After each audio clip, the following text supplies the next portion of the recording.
So, Linkin Park are back with their new single, The Emptiness Machine, and it's very underwhelming. Look, I've enjoyed this band going back to Hybrid Theory. I was in, like, the perfect age when that came out in high school, and I still have so many fond memories, and enjoy that album just as much today. And with that said, I've been kind of interested in hearing what a Linkin Park reunion would sound like with a new vocalist and things like that, and now that I have heard it, I don't know. I'm not super enthusiastic from this lead single, at least. Your blades are sharpened with precision. I mean, diving right into it and just my thoughts on the overall song, we come in with this very already kind of milquetoast sounding verse. I listened to it for even maybe like the first 10 seconds and already I had the reaction. I actually turned to my partner and was like, yeah, no, I'm not feeling this. But I was like, hey, I'll give it a chance. Maybe it'll get more hype. And it does kind of start to sound like it's building up. And right when you think it's going to hit that like big distortion, they drop the thing down to a lower level at that point. Let you cut me open just to watch me bleed. So that even made me kind of feel like, okay, we're sort of going against expectations here, which could be interesting, but instead of my reaction being like, oh, that's interesting, it was kind of like, oh, okay, we're getting even more kind of boring here. Again, don't get me wrong, there are some classic Linkin Park songs that kind of do the same thing, and I love those quiet piano parts. I like some of their quieter songs too. I think back to the bonus track My December, but I'm not getting nearly like the same vibe. And this part is all clean vocals. It feels like they're kind of like maybe trying to build some hype for like, oh, when's the new vocalist gonna come in? And I don't know, again, like it just already left me kind of at a lower point before we even got to that. And then when things do kick up again and we actually get some distortion in the guitars and things get a little bit heavier, it was still kind of like, It was like more of like a whimper at that point for me. Like the distortion just doesn't hit as hard. The guitars sound very thin to me, which is kind of strange for them because I'm used to them having these gigantic sounding choruses. The Emptiness Machine.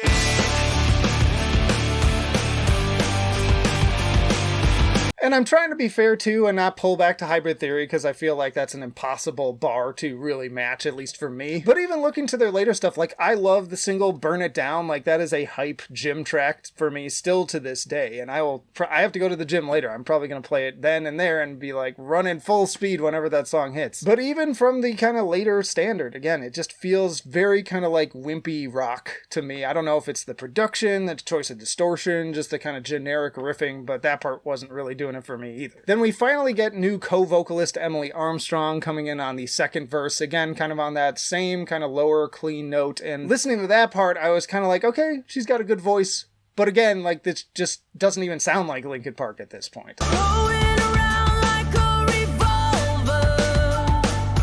I'm all about bringing in a female vocalist, that's fine, but I just am not feeling those like classic Linkin Park vibes. I'm not feeling the energy. This just feels like a completely different band, which in some ways it is, but it's still got the same name. And again, similar complaints to some of the later Linkin Park releases that I'm not a huge fan of, if I'm just being totally honest, especially their last release, which I didn't hate, but that like, again, I've had this problem for a while, so I'm not laying this on the band like, whoa, this is a huge change, or on the new vocalist, because again, I think her performance here is strong, but I'm just not getting anything, really, I guess is the best way to put it. I did get my heartstrings starting to get pulled on after a few listens on the like already pulling me in part where that's starting to kind of build up. That feels more Linkin Park and was just making that connection at that point, so I kind of like that. Already pulling me in, already under my skin.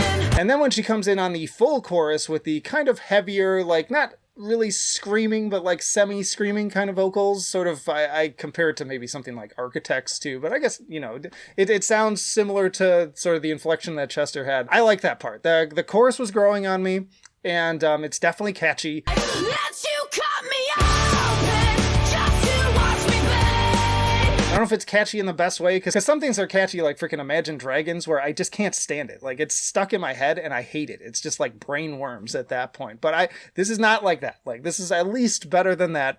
Yeah, chorus, pretty strong with the full voice coming through. I think I can work with some of that. Again, it still feels a little bit generic. I could use a lot more out of, like, the full band kind of figuring out how to work together. Maybe that's part of what they're feeling out here. But I just need a little bit more, like, like, you know, it doesn't have to go back to Hybrid Theory, even though I of love that because I'm more of a new metal guy than where they went. I know that they're not really they haven't been a new metal band for a very long time, but I've honestly just been craving some straight rock music too that's actually good with guitars. So on that level, I'm interested. I'm still interested.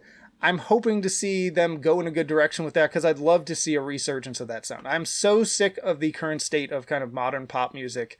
It's just so tired and so boring and so many things sound the same.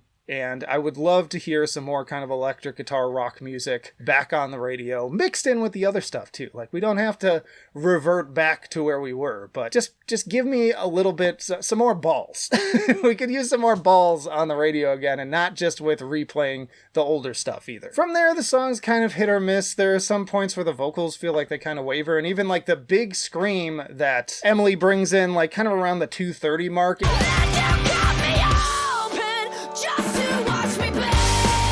You could argue it's a choice because it's like raw and it's not got the studio polish, and so it's like supposed to maybe like not fully come through, but to me it's like Chester always hit the notes. Like, he was so good, rest his soul, for kind of bringing both a really strong nuanced performance where he's hitting all the notes, and from like a actual technical standpoint it's strong, but then also at that exact same time bringing in the emotion and the feeling. And even if the lyrics weren't like particularly, heartstring pulling, his just inflections brought so much to that. So I wonder if like we're trying to do some of that, but again, it's just not hitting the same way. Like, it's fine, I guess. Like, that's kind of like the main words that are coming to mind for me. Like, it started at like not good, and now I'm kind of like, it's fine. And I hadn't even really thought about the idea of like how little rock music we actually get now. So as I'm thinking of that, I'm like, okay, I guess on some level I'm in favor of that. But I've heard plenty of like, there's so many underground rock groups that just don't get played anymore that are way better than this, I would say, that I've enjoyed. Bands that are kind of like bringing that old Helmet style and things like that. You can find them on Bandcamp and such and such. So yeah, I'd like more of like a powerful resurgence, but I mean, this band has a huge following, so I'm not going to count this as like a complete L. It has the potential to kind of like summon a new wave of that music, which I'd be thankful for, but it's just upsetting to me that like this has to be the instrument for that. Linkin Park's got itself some fanboys. Like, they're about as bad as Tool, I'd say, when it comes to talking to the fans, based on interactions I've had in the comments with people, with my own thoughts on different Linkin Park related things. So I have a feeling like that they're going to be mad. They're going to be mad. If you don't say this is a complete 10 out of 10, they're going to be mad. And it's not. It's just not a 10 out of 10. Not at all. If I'm bringing in my actual rating scales into this, I'd say enjoyability wise, it's like a 6. I think 7's even being generous, but it's like teetering on that line, like 6.5, 7. In terms of musicianship, it's like a 6 or a 7 too. I would say it's kind of generic. It just doesn't. It's the melody of the chorus is catchy. I'll give them that, but everything else is just like in one ear out the other. It's just completely fades from my brain almost immediately. Maybe some of those piano parts are okay. And then in terms of innovation, on a similar note, like, it's like a 5 at that point, 5 or 6. So pretty darn low. I don't hate it, but I mean, this is Linkin Park. So I feel like all of these people in the band are very talented. Like, that's continues to be clear for me. I don't think they're a bad band. I appreciate that they kind of do whatever they want to do, even if it's not something that I particularly enjoy. So respect for that. But yeah, this song, it's like, if I'm averaging it out, it's probably closer to like a C-.